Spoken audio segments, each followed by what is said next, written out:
ঢাকাই চলচ্চিত্রের জনপ্রিয় নায়ক শরীফুল রাজ হাওয়া, গুনিন, দামাল সিনেমায় অভিনয় করে দর্শক মহলে বেশ সাড়া জাগিয়েছেন তিনি।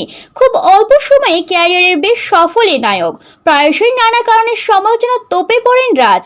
তবে এবার তিন অভিনেত্রীকে জড়িয়ে নতুন করে আলোচনায় এসেছেন তিনি। মধ্যরাতে রাজের আইডি থেকে তিশা, সুনেরা ছবি ও ভিডিও ফাঁস হয়েছে। ফেসবুকে দেখা গেল অভিনেত্রী সুনেরা বিনতে কামাল, তানজিন তিশা ও নাজিবা তুষির সঙ্গে আপত্তিকর অবস্থায় ছবি ও ভিডিও ক্লিপ।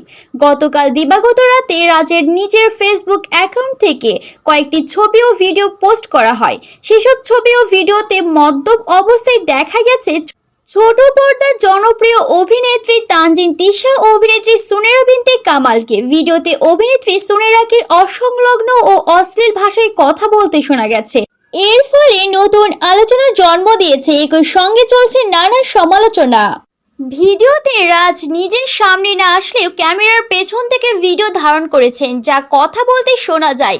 যদিও একটি ভিডিওতে দেখা দিয়েছিলেন রাজ ক্যামেরার সামনে তানজিন তিশা ও সুনেরাকে মদ্যপ অবস্থায় পাগলামি করতে দেখা যায়। এ সময় সুনেরাকে অশ্লীল শব্দ বলতেও শোনা যায়। সুনেরার সঙ্গে ভিডিও কলের কথোপকথনের ছবি পোস্ট করে রাজ ক্যাপশনে লিখেন, I love you crazy girl, এই দিনগুলো, সঙ্গে লাভ ইমোজি। তানজিন তিশার ভিডিওতে লেখেন, ও মিস ইউর পি। ভিডিওতে তানজিন তিশাকে পাগলামি করতে দেখা যায়।